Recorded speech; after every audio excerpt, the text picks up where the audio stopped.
अध्याय 7 जादू मंत्रालय। अगली सुबह 5:30 बजे हैरी हड़बड़ा कर जागा। उसे ऐसा लगा जैसे कोई उसके कान में जमकर चीख रहा हो। कुछ पल तक वह स्थिर लेटा रहा, क्योंकि अनुशासनात्मक सुनवाई की आशंका उसके दिमाग के कोने कोने में भरी हुई थी। फिर जब उससे सहन नहीं हुआ तो वह उछलकर पलंग से उतर गया और उसने अपना चश्मा पहन लिया। मिसेस वीजली ने उसकी धुली और प्रेस की हुई जीन्स तथा टी-शर्ट पलंग के नीचे वाले हिस्से पर रख दी थी। जब हैरी ने उन्हें पहना तो दीवार पर लगी खाली तस्वीर खींची करने लगी। रॉन गहरी नींद में मुंह खोले कमर के बल सो रहा था। जब हैरी कमरे के पार गया और उसने धीरे से दरवाजा बंद किया तो रॉन हिला तक नहीं। हैरी के मन में आया कि अगर उसे हॉगवर्ट्स से निकाल दिया गया तो न जाने वो रॉन को अगली बार कब देख पाएगा। हैरी चुपचाप सीढ़ियों से नीचे उतरा और क्रीचर के पूर्वजों के सिर के पास से गुजरते हुए नीचे किचन में पहुंच गया। उसे किचन के खाली मिलने की उम्मीद थी, लेकिन जब वो दरवाजे तक पहुंचा तो उसे दूसरी तरफ से धीमी धीमी आवाजें सुनाई दी। उसने दरवाजे को धकेल कर खोला और देखा कि मिस्टर और मिसेस वीजली, सीरियस, ल्यूपिन तथा टॉन्क्स वहां बैठे थे। वे शायद उसी का इंतजार कर रहे थे। सभी ने बाहर जाने वाले कपड़े पहन रखे थे, सिवाय मिसेस वीजली के, जो बैगनी ऊनी ड्रेसिंग गाउन में थी। जिस पल हैरी अंदर दाखिल हुआ वे उछलकर खड़ी हो गईं। उन्होंने अपनी छड़ी निकालकर जल्दी से आग के पास जाते हुए कहा, नाश्ता। गुड मॉर्निंग हैरी, टॉन्क्स ने जमाई लेते हुए कहा। उसके बाल आज सुनहरे और घुंघराले थे। अच्छी नींद आई? हाँ, हैरी ने कहा। मैं तो पूरी रात जागती रही, उसने एक और लंबी जमाई लेते हुए कहा। आओ बैठ जाओ। टॉन्क्स ने एक कुर्सी खींची और इस प्रक्रिया में उसके बगल वाली कुर्सी गिरा दी। तुम क्या लोगे हैरी? मिसेस बीजली ने पूछा। दलिया, स्वीट ब्रेड, सूखी हिल्सा मछली, बेकन और अंडे, टोस्ट, हैरी ने कहा। बस बस टोस्ट। ल्यूपिन ने हैरी की तरफ देखा और टॉन्क्स से कहा, तुम स्क्रिमगेयर के बारे में क्या कह रही थी? ओह हाँ, देखो हमें थोड़ा सावधान रहना होगा। वह किंग्सले और मुझसे अजीब सवाल पूछ रहा था। हैरी बहुत कृतज्ञ हुआ कि उन लोगों ने उससे बातचीत में शामिल होने की उम्मीद नहीं की। उसके अंदर उथल पुथल मची हुई थी। मिसेस बीजली ने उसके सामने टोस्ट और मुरब्बा रख दिया। उसने टोस्ट खाने की कोशिश की, लेकिन ऐसा लग रहा था जैसे वो कारपेट चबा रहा हो। मिसेस बीजली उसके पास बैठकर उसकी टी-शर्ट ठीक करने लगी। वे लेबल अंदर करने लगी और कंधों पर से सलवटें ठीक करने लगी। वह सोच रहा था कि काश वे ऐसा न करें। और मुझे डंबलडोर को बताना पड़ेगा कि मैं कल रात की ड्यूटी नहीं कर पाऊंगी। मैं ब, ब, बहुत थक गई हूँ। टॉन्क्स ने एक बार फिर लंबी जमाई लेते हुए कहा। तुम्हारी जगह मैं ड्यूटी कर लूंगा, मिस्टर वीजली ने कहा। मुझे कोई दिक्कत नहीं है, मुझे वैसे भी एक रिपोर्ट तैयार करनी है। मिस्टर वीजली जादूगरों के दुशाले नहीं पहने थे, बल्कि धारियों वाला पैंट और एक पुरानी जैकेट पहने थे। वे हैरी की तरफ मुड़े। तुम्हें कैसा लग रहा है? हैरी ने कंधे उचका दिए। मिस्टर वीजली उसका उत्साह बढ़ाते हुए बोले, जल्दी ही सब ठीक हो जाएगा, कुछ ही घंटों में तुम्हें छोड़ दिया जाएगा। हैरी कुछ नहीं बोला। सुनवाई अमेलिया बोन्स के ऑफिस में है, जो मेरी ही मंजिल पर है। वे जादुई कानून पालन विभाग की प्रमुख है और वही तुमसे सवाल पूछेंगी। हैरी, एमिलिया बोन्स ठीक है, टॉन्क्स ने गंभीरता से कहा। वे निष्पक्ष हैं, वे तुम्हारी बात सुनेंगी। हैरी ने सिर हिलाया, लेकिन अब भी उससे कुछ बोलते नहीं बना। सीरियस अचानक बोला, बस अपना दिमागी संतुलन मत खोना, विनम्र रहना और तथ्यों तक सीमित रहना। हैरी ने एक बार फिर अपना सर हिलाया। कानून तुम्हारे साथ है, ल्यूपिन ने धीरे से कहा। जिंदगी को खतरे में डालने वाली परिस्थितियों में नाबालिग जादूगरों को भी जादू करने की इजाजत होती है। हैरी के गले पर कोई बहुत ठंडी चीज बहने लगी। एक पल के लिए तो उसे लगा किसी ने उस पर विभ्रम सम्मोहन कर दिया है, लेकिन फिर उसे एहसास हुआ कि मिसेस वीजली गीली कंघी से उसके बालों पर धावा बोल रही थी। उन्होंने उसके सिर के ऊपरी हिस्से को कसकर दबाया। उन्होंने हताशा से पूछा, क्या ये बाल कभी नीचे नहीं होते हैं? हैरी ने अपना सिर हिला दिया। मिस्टर वीजली ने अपनी घड़ी देखकर हैरी की तरफ निगाह डाली। मुझे लगता है कि अब हमें चल देना चाहिए, उन्होंने कहा। हम थोड़ी जल्दी पहुंच जाएंगे, लेकिन मुझे लगता है कि यहाँ के बजाय मंत्रालय में होना ज़्यादा ठीक है। ठीक है, हैरी ने कहा और अपना टोस्ट नीचे रखकर खड़ा हो गया। टोंक्स ने तसल्ली देते हुए उसका हाथ थपथपाया और बोली, सब ठीक हो जाएगा हैरी। गुड लक, ल्यूपिन ने कहा। मुझे यकीन है कि सब कुछ ठीक हो जाएगा। और अगर ठीक नहीं हुआ, सीरियस ने गंभीरता से कहा, तो मैं अमेलिया बोन्स को देख लूंगा। हैरी हल्के से मुस्कुराया। मिसेस वीजली ने उसे गले लगा लिया। उन्होंने कहा, हम सभी तुम्हारे लिए प्रार्थना करेंगे। हैरी ने कहा, ठीक है, तो बाद में मिलते हैं। वह मिस्टर वीजली के पीछे पीछे सीढ़ियां चढ़कर ऊपर हॉल में पहुंच गया। उसे पर्दे के पीछे से सीरियस की माँ के नींद में बड़बड़ाने की आवाज आ रही थी। मिस्टर वीजली ने दरवाजे का ताला खोला और फिर उन दोनों ने ठंडी भूरी सुबह में बाहर कदम रखा। जब वे चौक में तेजी से चलने लगे तो हैरी ने उनसे पूछा, आप आमतौर पर पैदल ऑफिस नहीं जाते हैं, है ना? नहीं, मैं आमतौर पर अंतर्ध्यान होकर जाता हूँ, मिस्टर वीजली ने कहा। लेकिन जाहिर है तुम अंतर्ध्यान नहीं हो सकते हो। वैसे भी मुझे लगता है कि बिना जादू के वहां पहुंचना सबसे अच्छा रहेगा। इससे अच्छा प्रभाव पड़ेगा, खासकर तब जब अनुशासन तोड़ने के लिए सुनवाई हो रही हो। चलते समय मिस्टर वीजली का हाथ जैकेट के भीतर था। हैरी जानता था कि उन्होंने अपनी छड़ी पकड़ रखी होगी। सड़कें लगभग सुनसान थीं, लेकिन जब वे छोटे से अंडरग्राउंड स्टेशन पर पहुंचे तो वहां पर सुबह यात्रा करने वाले लोगों की अच्छी खासी चहल पहल थी। हमेशा की तरह इस बार भी मगलुओं की दिनचर्या देखकर मिस्टर वीजली का उत्साह देखने काबिल था। बहुत ही बढ़िया, उन्होंने फुसफुसाकर ऑटोमेटिक टिकट मशीन की तरफ इशारा करते हुए कहा। सचमुच अद्भुत। वे खराब है, हैरी ने साइन बोर्ड की तरफ इशारा करते हुए कहा। हाँ, लेकिन फिर भी। वे उसकी तरफ अब भी हसरत से देख रहे थे। उन्होंने एक उनींदे क्लर्क से टिकट खरीदा। हैरी ने नोट देने का काम किया क्योंकि मिस्टर वीजली मगलुओं के नोट को ठीक से नहीं गिन पाते थे, और 5 मिनट बाद वे अंडरग्राउंड ट्रेन में बैठ गए जो धड़धड़ाती हुई उन्हें लंदन के बीच वाले हिस्से की ओर ले जा रही थी। मिस्टर वीजली चिंता से खिड़कियों के ऊपर लगे नक्शे की बार बार जांच कर रहे थे। हैरी, 4 स्टॉप और बचे हैं। अब 3 बचे हैं। हैरी, अब 2 बचे हैं। वे लंदन के बीच में एक स्टेशन पर उतरे। सूट पहने लोग अपने ब्रीफकेस उठाकर जल्दी जल्दी उतरने की कोशिश कर रहे थे और उन्हें धक्का मारे जा रहे थे। वे लोग एस्केलेटर पर खड़े होकर ऊपर गए और टिकट बैरियर से गुजरे। मिस्टर वीजली इस बात पर बहुत खुश हो रहे थे कि मशीन ने उनका टिकट निगल लिया। फिर वे बाहर की चौड़ी सड़क पर पहुंच गए, जिनके दोनों तरफ बड़ी बड़ी इमारतें थीं। सड़क पर काफी ट्रैफिक था। मिस्टर वीजली ने सूनेपन से कहा, हम कहाँ हैं? एक पल के लिए तो हैरी का दिल धक रह गया। उसे लगा कि बार बार नक्शा देखने के बावजूद मिस्टर वीजली गलत स्टेशन पर उतर गए हैं। लेकिन एक पल बाद मिस्टर वीजली बोले, ओह हाँ, इस रास्ते से आओ हैरी। फिर वे उसे बगल वाली सड़क पर ले गए। सॉरी, उन्होंने कहा, लेकिन मैं ट्रेन से ऑफिस नहीं आता हूँ। मगलुओं के नज़रिए से रास्ता बहुत अलग दिखता है। सच तो यह है कि मैं ट्रेन से पहले कभी ऑफिस आया ही नहीं हूँ। वे जितना आगे चलते गए इमारतें उतनी छोटी होती गईं। आखिर वे एक ऐसी सड़क पर पहुंच गए जहां बहुत ही गंदे ऑफिस दिख रहे थे। इनके अलावा वहां एक शराबखाना और एक कूड़ेदान था जिसमें इतना ज्यादा कचरा भरा हुआ था कि आसपास फैलने लगा था। हैरी को जादू मंत्रालय के ज्यादा अच्छी जगह होने की उम्मीद थी। लो, पहुंच गए, मिस्टर वीजली ने उत्साह से एक पुराने लाल टेलीफोन बूथ की तरफ इशारा करते हुए कहा। इसके कई कांच गायब थे और इसकी दीवार पोस्टरों से ढकी हुई थी। पहले तुम अंदर जाओ हैरी। उन्होंने टेलीफोन बूथ का दरवाजा खोल दिया। हैरी ने अंदर कदम रखा और सोचने लगा कि यह क्या झमेला है।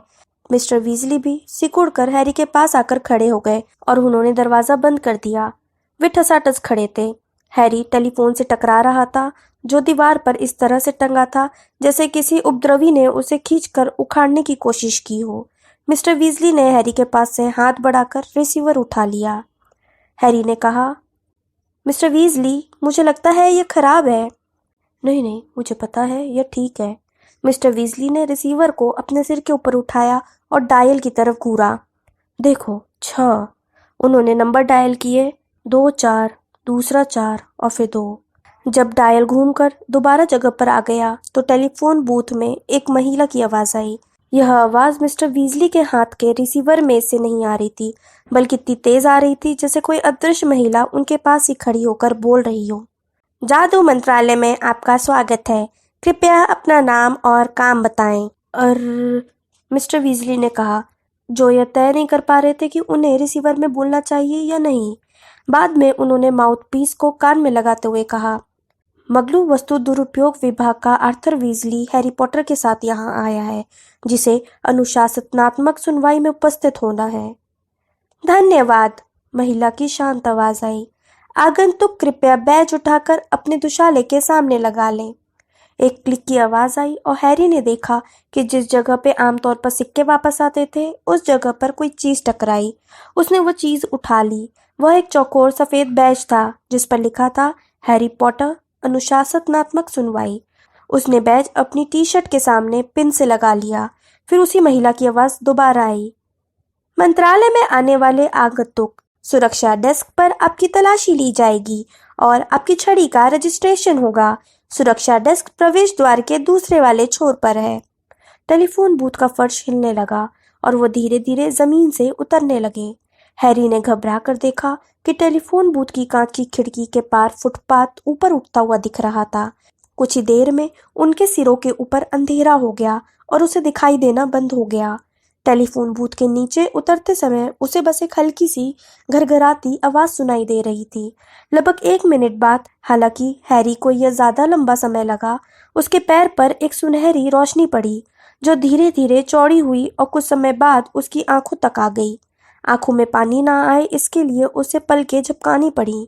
फिर उसी महिला की आवाज एक बार फिर सुनाई दी, जादू मंत्रालय आपका स्वागत करता है। टेलीफोन बूथ का दरवाजा खुला और मिस्टर वीजली उसके बाहर निकल गए। हैरी भी उनके पीछे पीछे चल दिया। सामने का दृश्य देखकर उसका मुंह खुला रह गया। वे लोग एक बहुत लंबे और भव्य हॉल के एक सिरे पर खड़े थे। यहाँ गहरे रंग की लकड़ी का चमकदार फर्श था।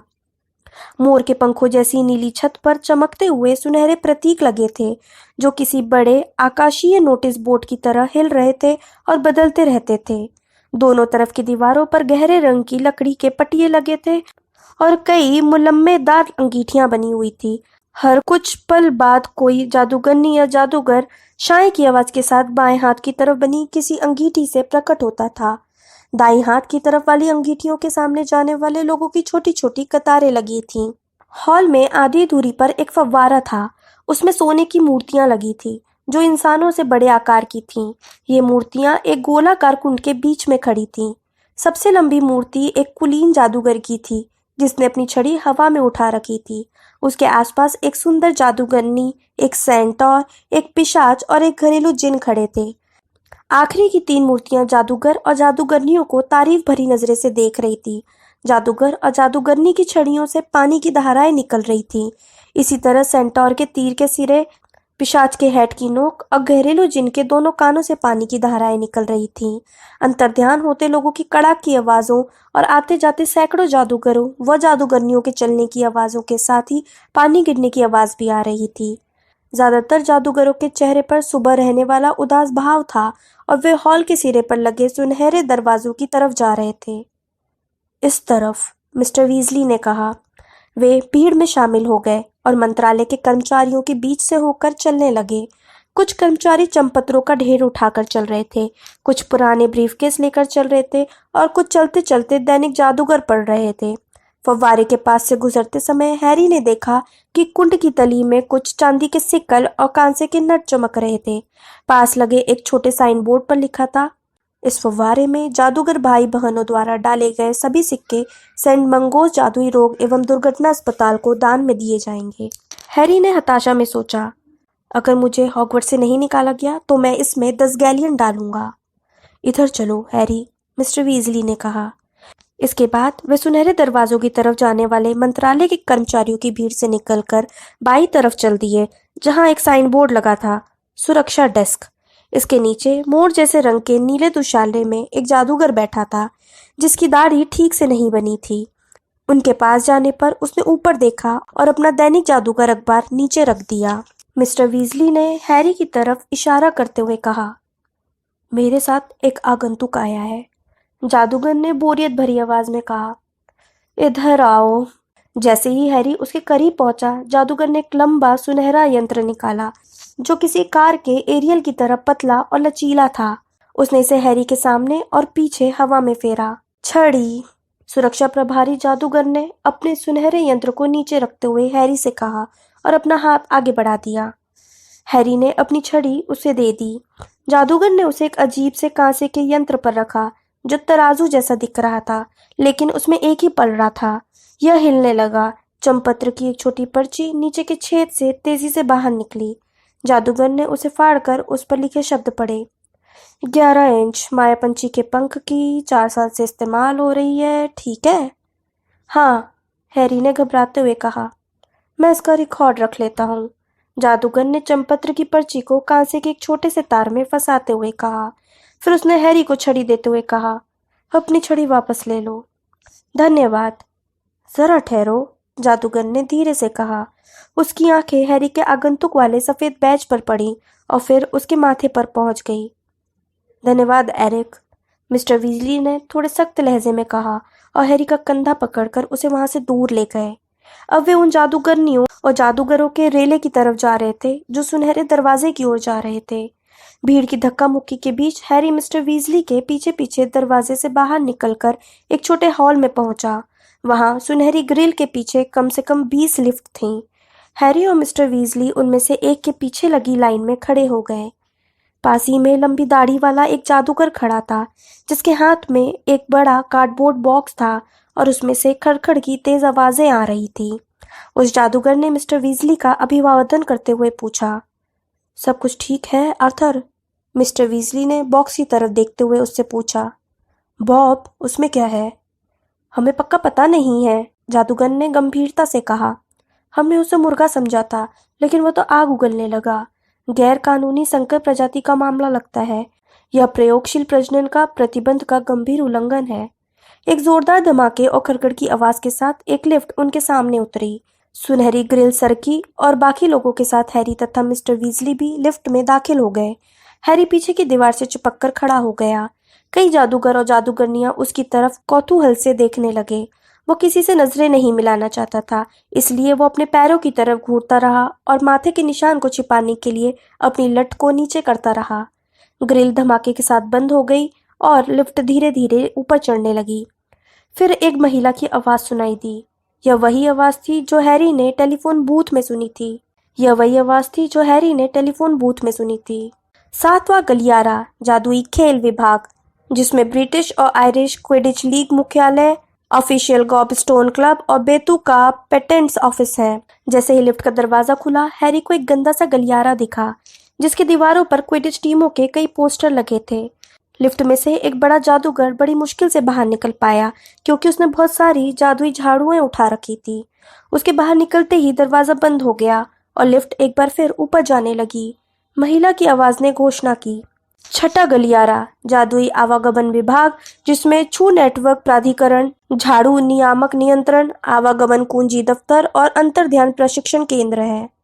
एक बार फिर लिफ्ट का दरवाजा खुला। 4-5 जादूगरनियां और जादूगर बाहर निकल गए। उसी समय कागजों के कई हवाई जहाज उड़कर लिफ्ट में घुस आए और अंदर खड़े लोगों के सिर के ऊपर मंडराने लगे। हैरी ने उनकी तरफ देखा। वे पीले बैगनी रंग के थे और उनके पंखों के किनारे पर जादू मंत्रालय लिखा हुआ था। ऑफिस के अंतर विभागीय मेमो है, मिस्टर वीजली बुदबुदाए। हम पहले उल्लू भेजते थे, लेकिन उनकी वजह से बहुत गंदगी होती थी। पूरे डेस्क पर बीट बिखरी रहती थी। जब वे दोबारा ऊपर चले तो मेमो लिफ्ट की छत से लटकते लैंप के चारों तरफ मंडराने लगे।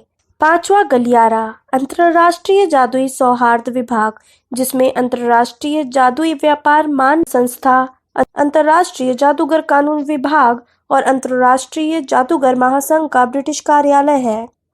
दरवाजा खुलते ही 2 मेमो बाहर चले गए। उनके पीछे पीछे कुछ जादूगर और जादूगरनियां भी बाहर निकल गए, लेकिन कुछ और मेमो उड़कर अंदर आ गए। जब वे लैंप के चारों तरफ मंडराने लगे तो उनकी रोशनी हिलती दिखाई देने लगी। 4था गलियारा जादुई प्राणी नियम एवं नियंत्रण विभाग, जिसमें जानवर, प्राणी और भूत प्रेत विभाग, पिशाच संपर्क कार्यालय और पीड़क जंतु परामर्श कार्यालय है। माफ कीजिए, आग उगलने वाले मुर्गे को ले जा रहे जादूगर ने कहा और लिफ्ट से बाहर निकल गया। कई मेमो भी उसके पीछे पीछे चल दिए। दरवाजा एक बार फिर बंद हो गया। 3रा गलियारा जादुई घटना एवं विपत्ति विभाग, जिसमें दुर्घटना जादुई विपत्तिकरण दस्ता, विस्मृति मुख्यालय और मगलू उपयुक्त क्षमा समिति है। मिस्टर वीजली, हैरी और एक जादूगरनी के अलावा बाकी सभी लोग इस मंजिल पर लिफ्ट से बाहर निकल गए। जादूगरनी एक बहुत ही लंबे चंपत्र को पढ़ रही थी जो फर्श तक लटक रहा था। जब लिफ्ट ऊपर की तरफ चलने लगी तो बचे हुए मेमो लैंप के चारों तरफ उड़ने लगे।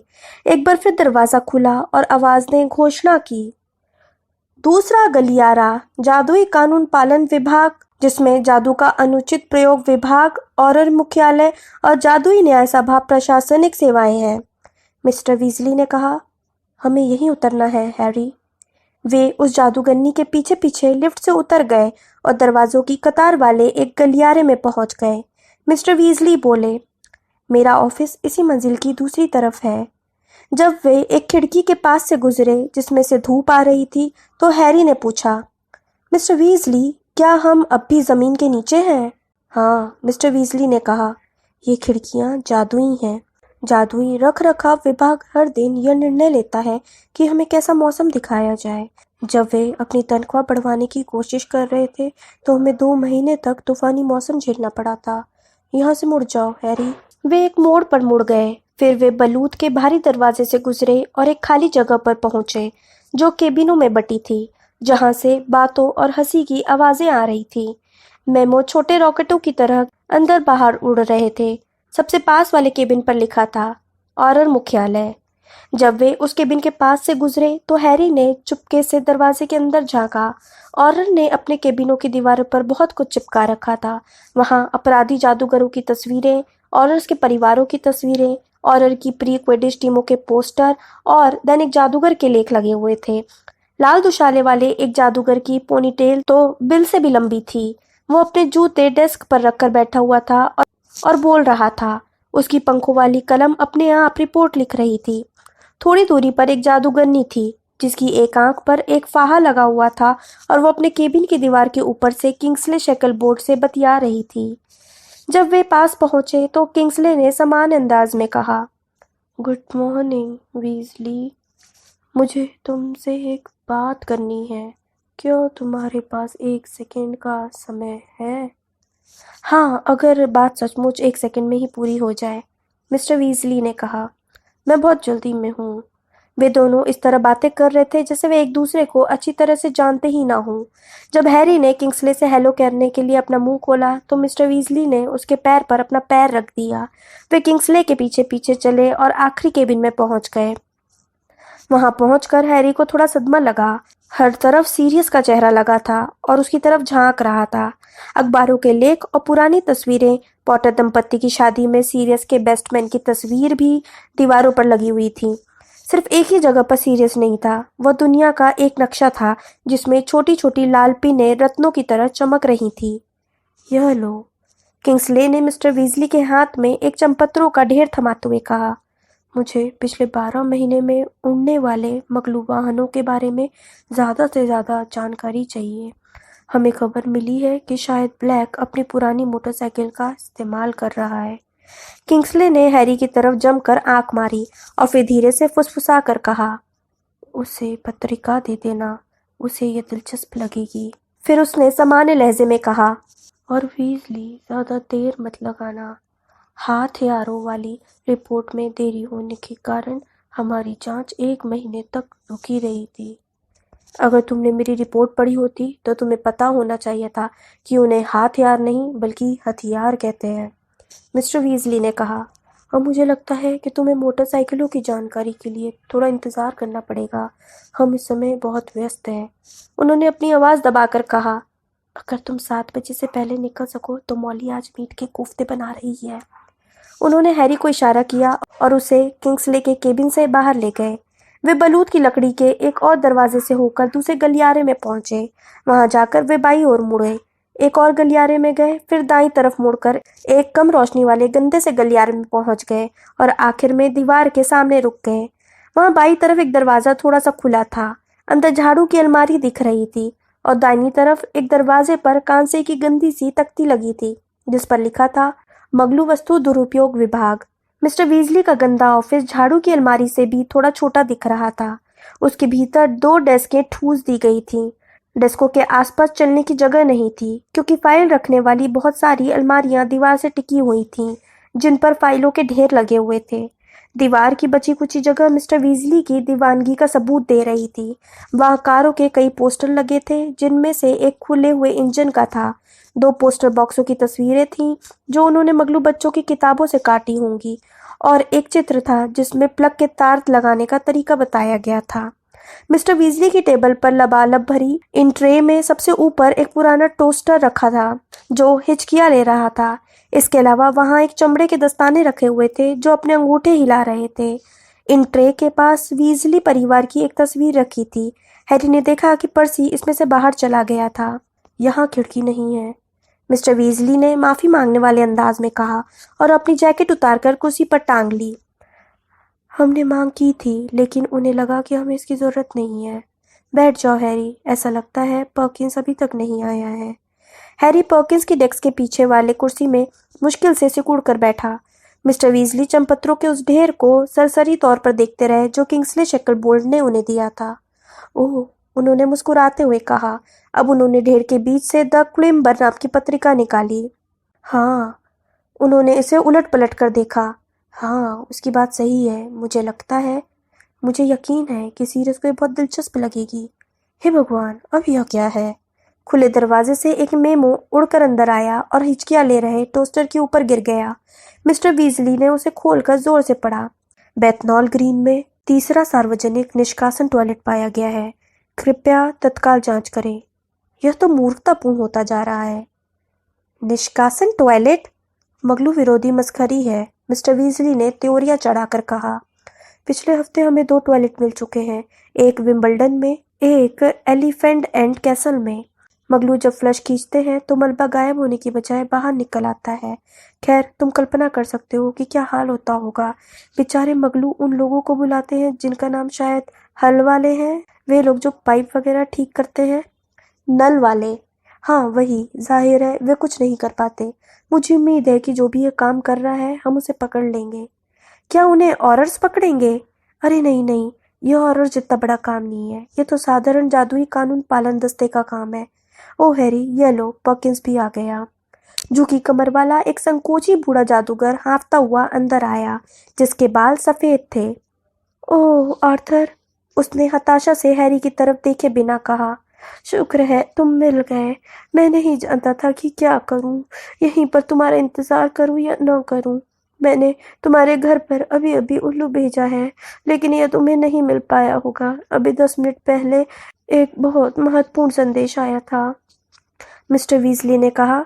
मुझे निष्कासन टॉयलेट के बारे में पता चल चुका है। नहीं नहीं, संदेश टॉयलेट के बारे में नहीं, बल्कि पॉटर की सुनवाई के बारे में है। उन्होंने जगह और समय दोनों बदल दिए हैं। सुनवाई अब 8 बजे 10 नंबर की पुरानी अदालत में होगी। पुरानी अदालत? लेकिन उन्होंने तो मुझे बताया था बेड़ा गर्क हो। मिस्टर वीजली ने जैसे ही अपनी घड़ी देखी, उनकी चीख निकल गई और वे अपनी कुर्सी से उछलकर खड़े हो गए। जल्दी करो हैरी, हमें वहां 5 मिनट पहले पहुंच जाना चाहिए था। पर्किंस अलमारियों से चिपककर खड़ा हो गया। जब मिस्टर वीजली ऑफिस से बाहर को लपके, हैरी उनके ठीक पीछे दौड़ रहा था। जब वे ऑर्डर्स के केबिनों के पास से गुजरे तो हैरी ने हाँफते हुए पूछा, उन्होंने समय क्यों बदल दिया? ऑर्डर्स बाहर झांककर उन्हें भागते हुए देख रहे थे। हैरी को महसूस हुआ जैसे उसका दिल पर्किंस की डेस्क पर ही रह गया हो। मुझे समझ में नहीं आ रहा है, लेकिन शुक्र है हम यहाँ जल्दी आ गए थे। अगर तुम सुनवाई में नहीं पहुंच पाते तो बहुत ज्यादा बुरा होता। मिस्टर वीजली लिफ्ट के पास रुक गए और अधीरता से नीचे वाले बटन दबाने लगे। आजा आजा, खड़खड़ करती लिफ्ट नजर आने लगी और वे जल्दी से लिफ्ट के अंदर चले गए। जब भी यह रुकती थी तो मिस्टर वीजली आवेश में गाली देने लगते थे और 9 नंबर का बटन दबाने लगते थे। उन अदालतों का इस्तेमाल तो बरसों से नहीं हुआ है, मिस्टर वीजली ने गुस्से से कहा। मुझे समझ में नहीं आता है कि वे वहां सुनवाई क्यों कर रहे हैं, जब तक कि, लेकिन नहीं। तभी मिस्टर वीजली चुप हो गए क्योंकि एक मोटी जादूगरनी लिफ्ट में दाखिल हो गई थी। उसके हाथ में एक प्याला था जिसमें से धुआं निकल रहा था। एट्रियम, महिला की आवाज ने घोषणा की और सुनहरी ग्रिल सरक गई। हैरी को दूर फव्वारे में लगी सोने की मूर्तियों की झलक दिखाई दी। मोटी जादूगरनी बाहर निकल गई और बहुत दुखी चेहरे तथा पीली चमड़ी वाला जादूगर अंदर आ गया। जब लिफ्ट दोबारा नीचे जाने लगी तो उसने मुद्रा आवाज में कहा, गुड मॉर्निंग आर्थर। तुम आमतौर पर इतने नीचे तो नहीं दिखते हो। बहुत ज़रूरी काम है बोर्ड, मिस्टर वीजली ने कहा, जो अपने पैरों पर उछल रहे थे और हैरी को चिंता से देख रहे थे। ओह हाँ, बोर्ड ने बिना पलक झपकाए हैरी को देखते हुए कहा। जाहिर है। हैरी के पास इतनी फुर्सत नहीं थी कि वो बोर्ड की तरफ ध्यान दे, लेकिन उसके लगातार घूमने से वो अटपटा महसूस करने लगा। रहस्यमयी विभाग, महिला की भावहीन आवाज आई। जब लिफ्ट का दरवाजा खुला तो मिस्टर वीजली बोले, जल्दी करो हैरी। वे एक गलियारे में भागने लगे, जो ऊपर वाले गलियारे से बहुत अलग था। यहाँ की दीवारें सूनी थीं, यहाँ खिड़कियां और दरवाजे भी नहीं थे। बस गलियारे के आखिरी छोर पर एक काला दरवाजा नजर आ रहा था। हैरी को लग रहा था कि वे उसी दरवाजे से जाएंगे, लेकिन इसके बजाय मिस्टर वीजली उसका हाथ पकड़कर उसे बाई तरफ ले गए, जहाँ सीढ़ियां थीं। नीचे चलो, नीचे चलो, मिस्टर वीजली ने हाँफते हुए एक साथ दो दो सीढ़ियां उतरते हुए कहा। लिफ्ट इतने नीचे तक नहीं जाती है, वे लोग यहाँ सुनवाई क्यों कर रहे हैं, मेरी समझ। वे लोग सीढ़ियों के नीचे पहुंचकर एक और गलियारे में भागने लगे। यह गलियारा हॉगवर्ट्स में स्नेप के तहखाने तक जाने वाले गलियारे से काफी मिलता जुलता था। इसकी दीवारें पत्थर की थी और यहाँ मशालें जल रही थी। यहाँ जो लकड़ी के भारी दरवाजे लगे थे, उनमें लोहे की सांकलें तथा की होल थे। अदालत 10, मैं सोचता हूँ हम लोग वहाँ पहुँचने ही वाले हैं। हाँ। मिस्टर वीजली एक गंदे से दरवाजे के सामने रुक गए, जिस पर लोहे का एक बड़ा सा ताला लटका था। उन्होंने दरवाजे से टिककर अपने सीने पर हाथ रख लिया। अंदर चले जाओ। हाँफते हुए उन्होंने अपने अंगूठे से दरवाजे की तरफ इशारा किया। इसके अंदर चले जाओ। क्या आप नहीं चलेंगे? नहीं नहीं, मुझे अंदर आने की इजाजत नहीं है। Good luck. हैरी का दिल उछलकर उसके गले तक आ गया। उसने थूक निकला और लोहे का भारी हैंडल घुमाकर अदालत के भीतर चला गया।